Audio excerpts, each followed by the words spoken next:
Ok, vamos a empezar nuestro estudio en la vida de Pablo y hoy vamos a empezar con él su segundo viaje misionero. Realmente tuvimos que haber revisado esa pequeña ocasión donde Pablo confronta a Pedro, que es parte del conflicto que si bien no sucede cronológicamente en el Concilio de Jerusalén, pues es parte también del mismo tema, ya que para hablar del Concilio de Jerusalén en el capítulo 15 si recuerdan, hablamos, bueno, usamos, mejor dicho, la carta de Pablo a los Gálatas, donde se nos menciona esa ocasión que llegó con Tito acerca de la circuncisión, ¿verdad? Pues eso está en la clase anterior, les invito a verla si no la han visto. Y ahora vamos a empezar con este segundo viaje misionero, solamente la introducción al segundo viaje misionero que tenemos hoy. Bueno, este es el recorrido de Pablo en el primer viaje misionero. ¿Se recuerdan? Vamos a ver aquí. Pablo empieza, Pablo es de Tarso, ¿verdad? Pero estaba en Jerusalén y después del conflicto con los hermanos de Judea fue a Antioquía y estaba con algunos profetas, hermanos y maestros en la iglesia de Antioquía ministrando, enseñando, etcétera. Sin embargo, inicia, los ancianos de aquí lo encaminan para acá y sigue y regresa. Y ahí es donde tenemos. ¿Por qué repasamos? Porque el segundo viaje misionero de Pablo inicia en su primer viaje misionero. Y ahorita vamos a leer cómo y vamos a entenderlo de qué manera. Y este es el segundo viaje misionero. Si pueden ver, empieza en Jerusalén. ¿Por qué empieza en Jerusalén? Porque aquí es el concilio. Y entonces en el concilio que vimos en la última ocasión, se le envía a la iglesia de Antioquía junto con Silas y Judas, bueno, aparte de Bernabé, por supuesto, Tito, que seguramente estaba ahí, ellos regresan a Antioquía, llevan la carta, ministran y empiezan su viaje, su segundo viaje misionero a lo largo de esta ruta, que vamos a revisar poco a poco, ciudad por ciudad, según corresponda. ¿Verdad? No lo vamos a ver en este momento, vamos a pasar a la lectura. Les voy a pedir que abran su Biblia en Hechos capítulo 15. Vamos a leer.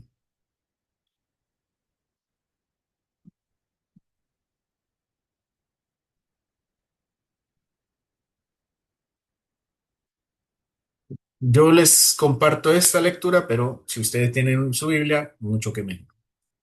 Bueno, Hechos capítulo 15 y vamos a leer desde el versículo 30, recordando el concilio de Jerusalén. Dice Lucas, así pues los que fueron enviados descendieron a Antioquía y reuniendo a la congregación entregaron la carta. ¿Qué carta? La carta del concilio, cuando terminaron el concilio y las disposiciones de que no se tienen que circuncidar, no tienen que guardar la ley de Moisés, pero les piden que se abstengan de comer lo que se sacrifica a los ídolos, se abstengan de comer sangre o desangrado, que se abstengan de comer lo que ha sido ahogado o lo que ha servido para fornicación, que por favor no lo hagan. Esa carta la tienen que llevar a las iglesias y Pablo, aquí dice, bueno, Judas y Silas acompañan a Pablo, Bernabé y a Tito. Tito no se menciona aquí en Hechos, Tito lo menciona en Gálatas. Entonces, se van de regreso a Antioquía. Dice que descienden a Antioquía. En nuestro mapa es el norte, pero para ellos es descender porque Jerusalén está un poco alto y Antioquía es costa, por eso le dicen descender.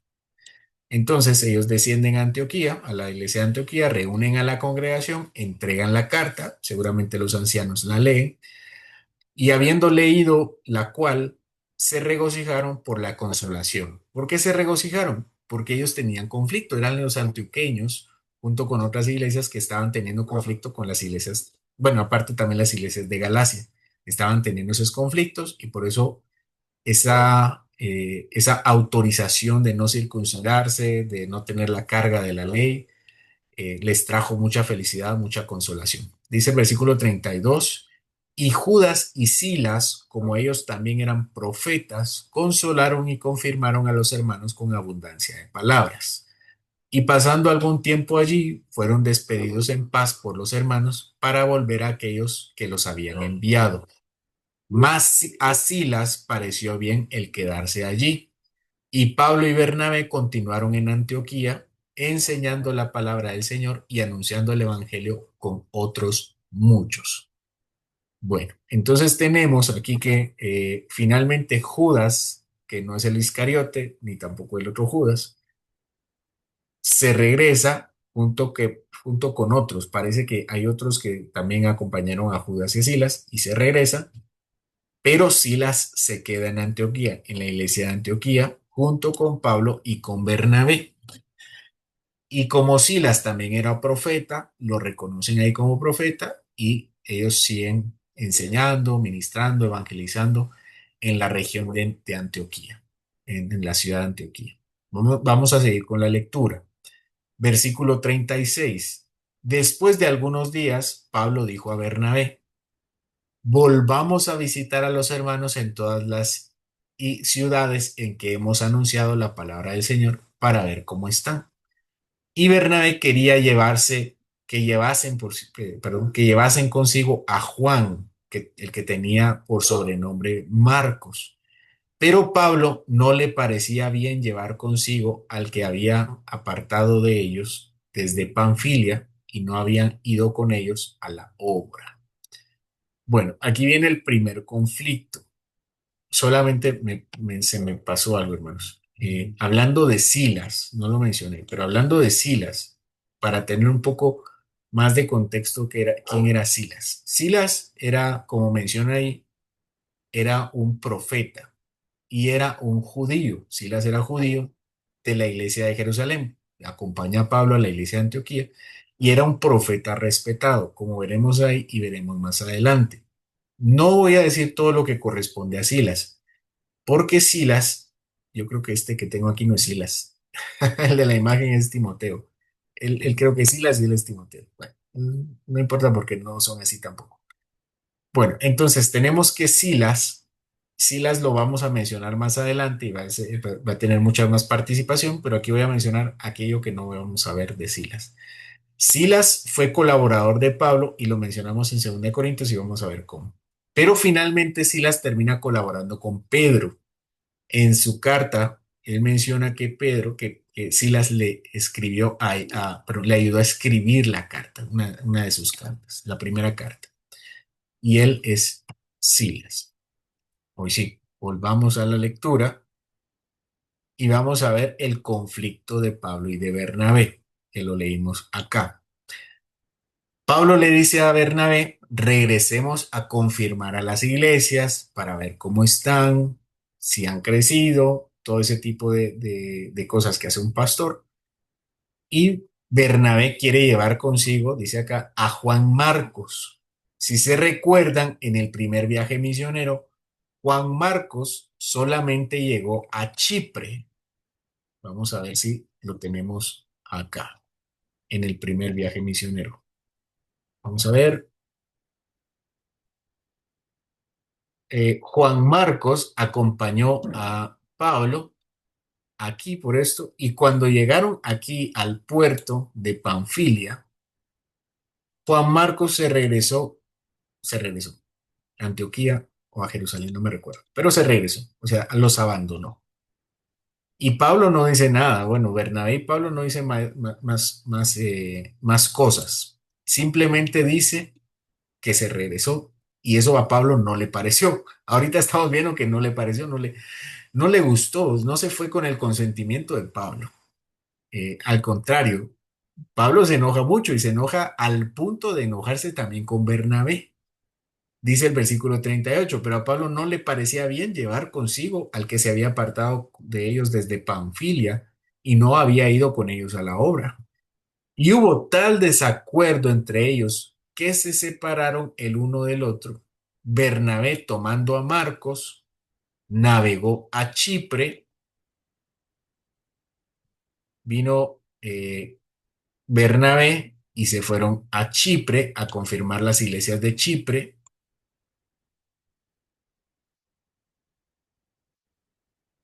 mientras que Pablo, escogiendo a Silas, salió encomendado por los hermanos a la gracia del Señor y pasó a Siria y a Cilicia, confirmando a las iglesias. Vamos a ver, volvamos al mapa. ¿A dónde se fue Pablo?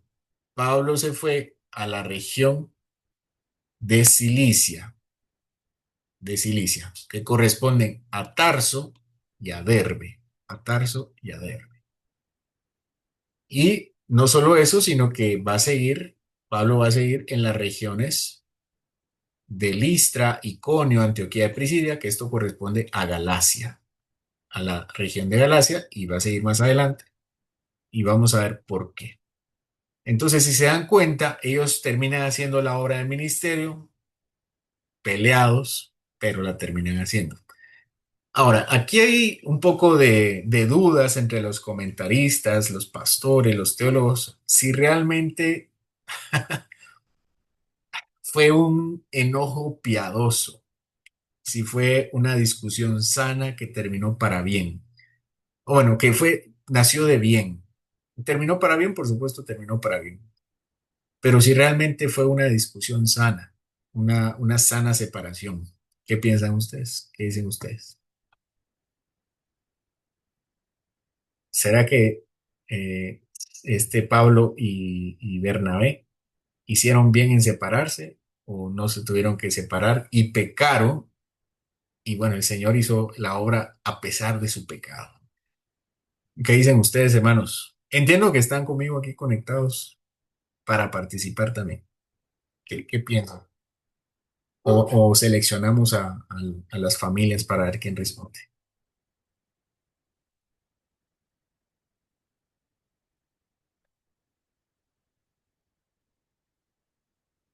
Dice Carlos, claro, la Biblia no deja de mostrar las realidades de las molestias o incomodidades de los personajes. ¿Pecaron o no pecaron? En conclusión, ¿qué dicen los demás hermanos? ¿Pecaron o no pecaron?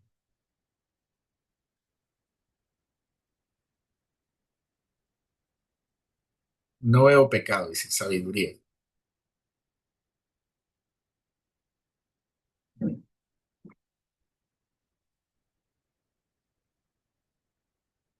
Pablo sabe que necesitaba para la obra.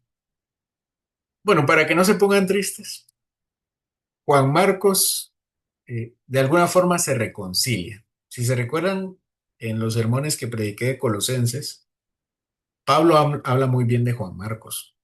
Finalmente le termina siendo alguien útil para la obra del ministerio, Juan Marcos.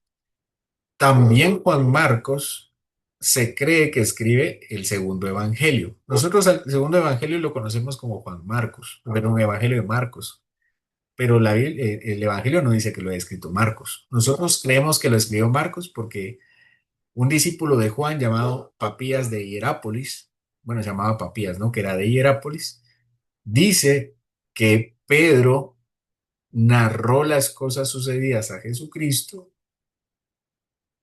a Juan Marcos, y Juan Marcos fue fiel amanuense de Pedro.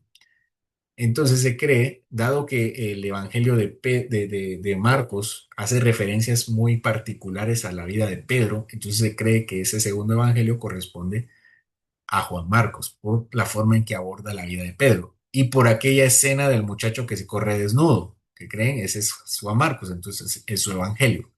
Mi recomendación es que miren la serie de sermones de Juan Marcos, perdón, del Evangelio de Marcos, ahí explico un poco más acerca de eso. Eh, y también en la carta de Pedro se le menciona, como mencionamos, bueno, dijimos que se le menciona a Silas, pero también en la otra carta se menciona a Juan Marcos. Juan Marcos también fue escritor de esa carta de Pedro, como Silas fue escritor de la otra carta de Pedro. Así que finalmente sí van a tener una reconciliación. ¿Hubo pecado o no hubo pecado? Pues a ciencia cierta lo sabremos en el cielo. Pero por el momento nos quedamos con ese sabor un poco agridulce, tal vez un poco amargo, en la separación de Pablo y de Bernabé. Vamos a continuar con la lectura. capítulo 16 y nos vamos a quedar hasta el versículo 15, 5, perdón, 5.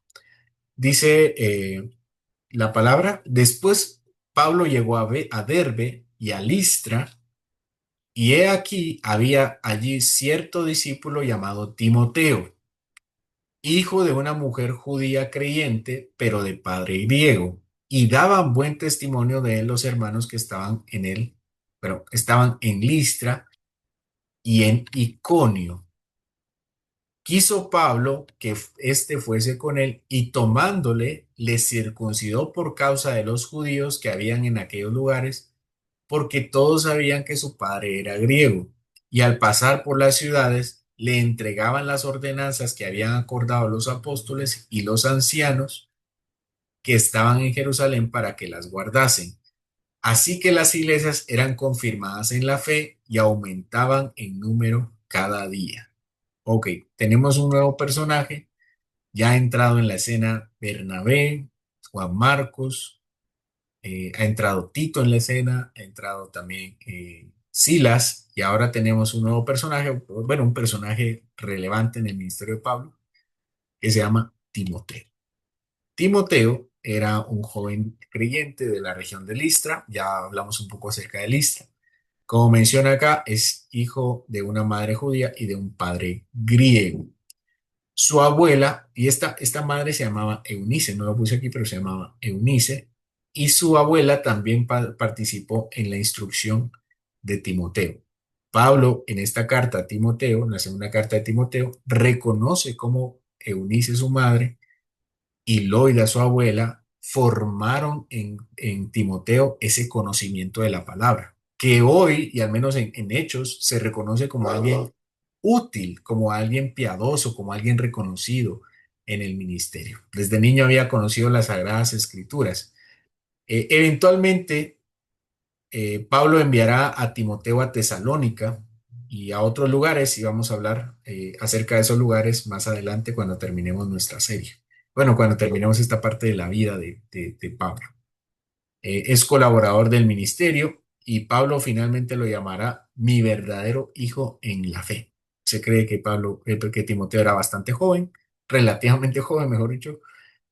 Aparte de ser su hijo, también le dirá que es un joven y que nadie debe menospreciar su juventud. Así que, bueno, ese es Timoteo.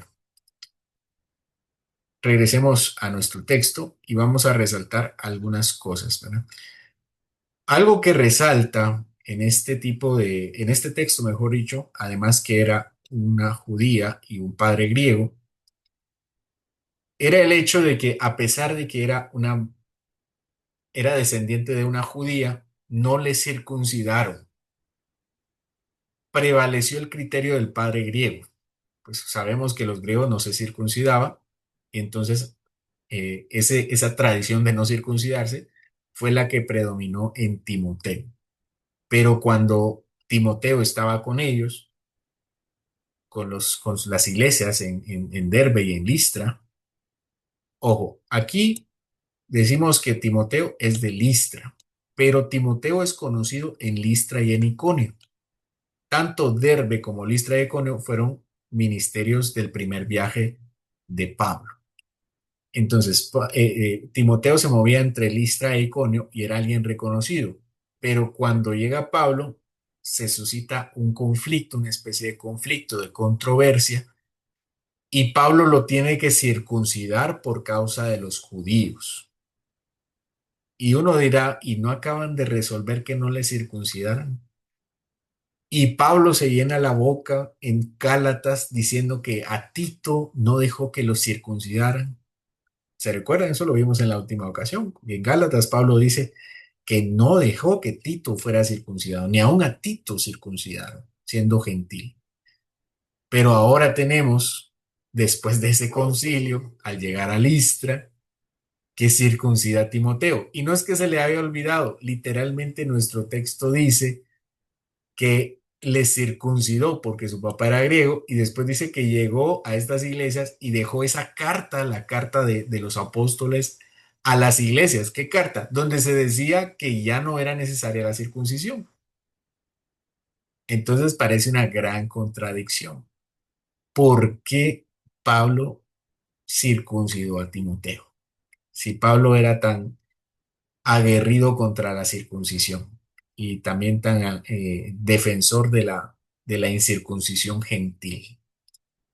Bueno, hay muchas razones por las cuales pudo haber sido. Igualmente no conocemos esas razones, pero parece que Pablo todavía está manteniendo mucha prudencia con la ley, con el uso de la ley. Y eso lo vamos a ver cuando empiece su tercer viaje misionero. También él todavía se somete a algunas prácticas de la ley para mantener esa eh, cordialidad con los judíos. Por eso Pablo eventualmente dirá que él se hace judío con los judíos y griego con los griegos. Él tiene la no ambivalencia ni hipocresía, sino sabe manejar su prudencia para trabajar con ambos grupos, para no interrumpir el evangelio innecesariamente por algo que fácilmente puede ceder. Hay cosas en las que no podemos ceder. Aquí Pablo dice, yo creo que sí podemos ceder y lo hace. Y prueba de eso es que el Señor confirma en las iglesias son confortadas, aquí dice confirmadas en la fe, y las iglesias aumentaban. Era parte de la bendición del Señor, de esa disposición que había tenido el apóstol Pablo. Bueno, hemos llegado al final con algunas lecciones. Lo primero que podemos decir es que la obra misionera requiere un constante cuidado. Y no es solamente evangelizar y ya, sino cuidar a las personas que hemos evangelizado. En este caso, Pablo no las tiene tan constantes porque no tiene teléfono celular, no tiene internet. Y hacer esos viajes requería dinero. Ese no lo tenemos, no somos conscientes que esos viajes eran largos, largos y necesitaban una inversión de la iglesia. Así que ese es su deseo, necesitaba estar confirmado por la provisión de la iglesia para ir y confirmar. Y ellos tenían esa disposición. El cuidado de la iglesia a otras iglesias era grande, grande en dinero, grande en tiempo, grande en disposición. También Dios puede usar incluso desacuerdos entre creyentes para hablar su obra. Me parece que fue un conflicto pecaminoso. No hay ninguna buena referencia en el libro de los Hechos que nos haga pensar que fue algo bueno, que tuvo una causa buena. Tuvo un desenlace bueno, pero recordemos que el Señor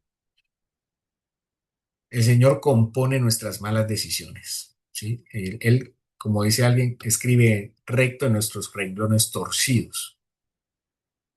Y eso me parece ver acá, que aun cuando Pablo y Bernabé no se pudieron poner de acuerdo para trabajar juntos, el Señor hizo su obra a pesar de esas malas decisiones. También que la iglesia debe formar nuevos líderes para una siguiente generación. Y eso es lo que va a hacer con Pablo y con Timoteo y con Tito. Con Tito no lo ha mencionado en Hechos, lo jalamos de Gálatas, pero ahora que aparece Timoteo, vamos a ver que estos dos muchachos, relativamente muchachos, se convertirán en pilares también de las iglesias gentiles. Pero eso lo vamos a ver casi al final de la vida de Pablo. También que la libertad cristiana debe usarse con sabiduría para no poner obstáculos al evangelio. Hay cosas de la vida cristiana que podemos abstenernos, que podemos cambiar, que podemos someternos, simplemente para no interrumpir el mensaje del evangelio. Y Pablo y Timoteo vieron que la circuncisión, pues nada era para ellos, así que para los que sí era algo que eran los judíos, hicieron la circuncisión. E igualmente entregan el mensaje que ya no es necesaria la circuncisión. Recuérdense que tampoco era necesaria la abstención de alimentos y aún los apóstoles dicen solamente por favor absténganse de estos alimentos, que ya no era un dogma, sino era que no era una doctrina esencial para la salvación, pero sí les dice algo así como que tengan cuidado, tengan diligencia en su testimonio. Así que cuídense de los alimentos.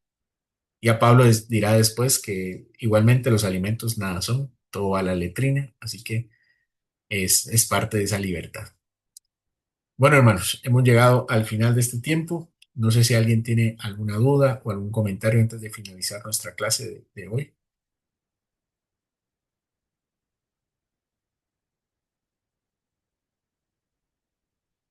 Bueno, adelante, Tito. Ah, creo que me comentaste, pero no lo leí. Pero adelante. Sí, solo esa curiosidad, digamos, cuando dijiste que Silas era profeta, ¿en qué sentido? ¿Cómo así? ¿En qué sentido? Sí, o sea, lo que pasa es que, digamos, eh, la pregunta va más enfocada, digamos, a la controversia que existe, digamos, en cuanto a los profetas, eh, digamos, que anunciaron en la venida de Cristo, ¿va? Entonces, digamos, que Silas era profeta, ¿lo debemos entender como eso o que era un predicador más? Ah, ok. Ujú. Ah, bueno, los profetas en la Biblia tienen las funciones tanto bueno, la función esencial de un profeta es llevar la palabra de Dios, que puede ser la palabra escrita de Dios o la palabra revelada de forma personal. Entonces podría ser una predicación tomada de la palabra, como podría ser una profecía especial para la iglesia. Entonces no se distingue qué tipo de profeta sea. ¿Qué parece ser? Bueno, de acuerdo al testimonio de Hechos, hay muchas iglesias que tienen ese don extraordinario de hacer profecías especiales. Pero en el contexto de ese texto parece ser una predicación, porque Pablo y Bernabé también eran profetas y mientras estuvieron exhortando y predicando, lo que dice Hechos es que ellos predicaban la palabra, ¿no? Se refieren a los patriarcas, por ejemplo. Y cuando estaban en Chipre, Pablo habla de los patriarcas. Entonces, siendo profeta, Pablo no habla acerca del futuro, por ejemplo, que es de las cosas que se mencionan en los profetas, ni tampoco habla de cosas secretas, sino que habla de lo que dice ya la palabra escrita, lo que dice la ley, y que lo que decía también los demás profetas que habían estado escritos, ¿no? Entonces parece que Silas, al llegar a exhortar a los hermanos, hace exactamente lo mismo, pero pues no lo sabemos porque no lo dice, y lo más probable es que pudiera el Señor revelarle cosas especiales como haber predicado la palabra de forma normal.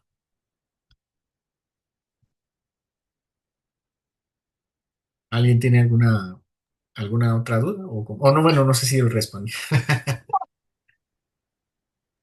Sí, sí, sí, ya quedó claro. Ok. Es Figueroa, ¿no? Sí, pastor, yo tengo una pregunta en cuanto al último tema que tocó en cuanto a la comida dedicada a bueno, a los ídolos que habla Pablo después.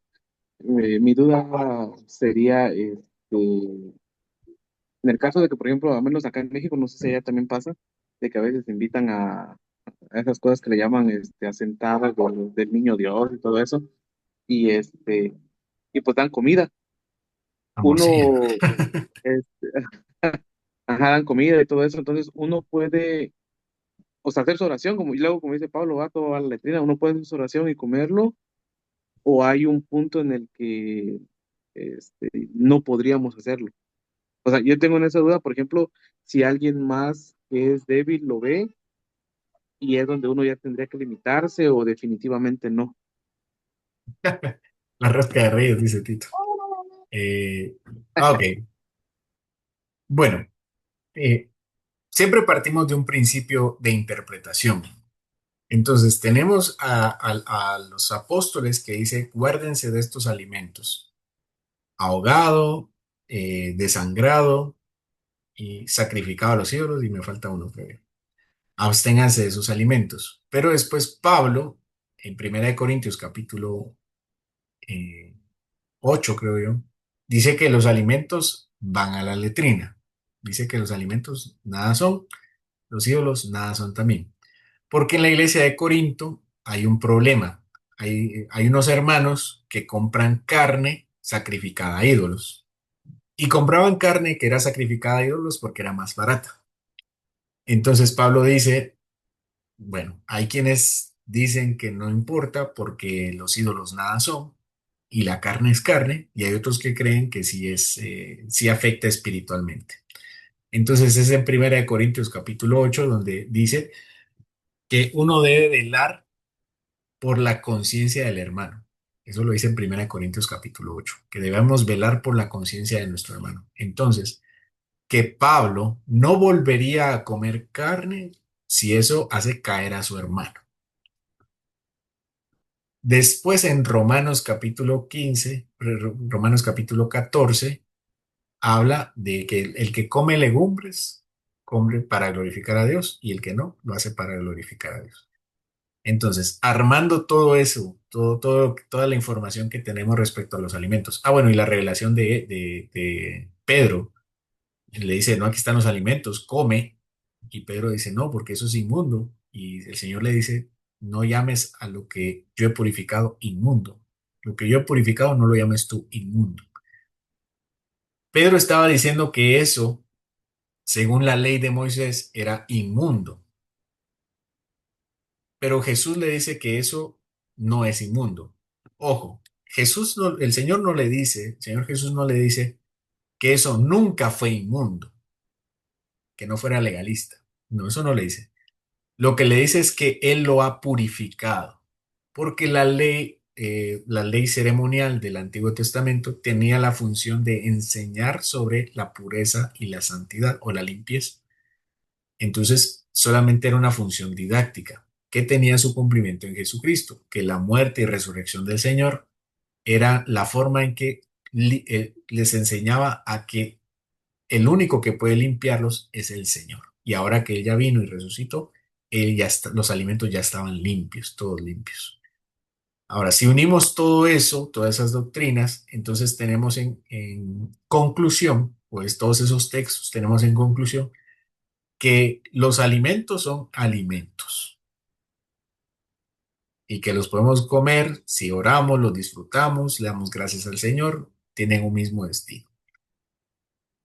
Pero si eso incomoda a mi hermano o lo hace caer, si verdaderamente lo hace caer, por supuesto, entonces, si yo soy un creyente espiritual, creyente fuerte, voy a decir, no voy a comer.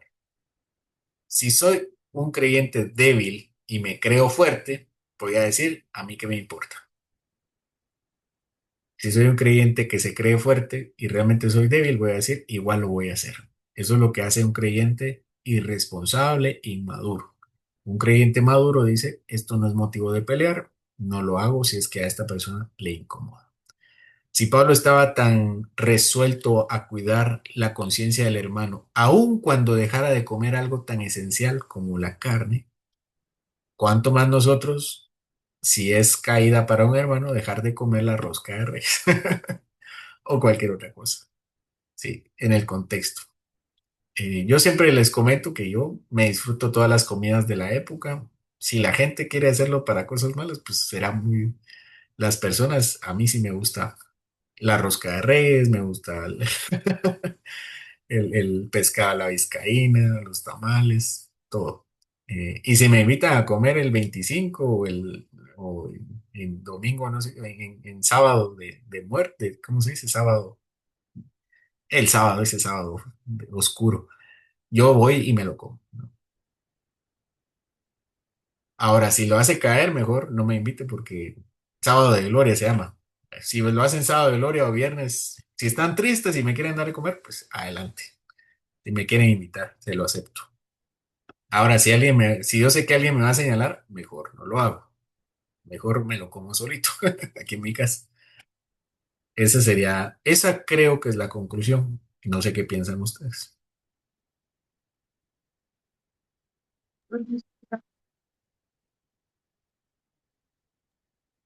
Gracias, pastor. Sí, sí, sí. Eso también era lo que teníamos en mente. Y una vez platicábamos ahí con los hermanos de la misión de ese asunto. Y llegábamos a la misma conclusión de disfrutar todas esas comidas. Incluso acá el tema de no tocar nada ni nada en esos días, porque de la semana creíamos mayor. Pero ahora ya disfrutamos de ir de vacaciones cuando se puede. Ah, sí, váyanse de vacaciones en Semana Santa, ¿verdad? El sufrimiento que tiene la gente esa semana no es nada, pero es una tradición que el Señor no nos ha pedido, así que disfruten del asueto que les dan, si es que les dan, por las tradiciones de otros, o trabajen. Yo personalmente voy a trabajar. Bueno, Gracias, pastor. Gracias, gracias. ¿alguien más tiene alguna duda o comentario? Ok, vamos a terminar.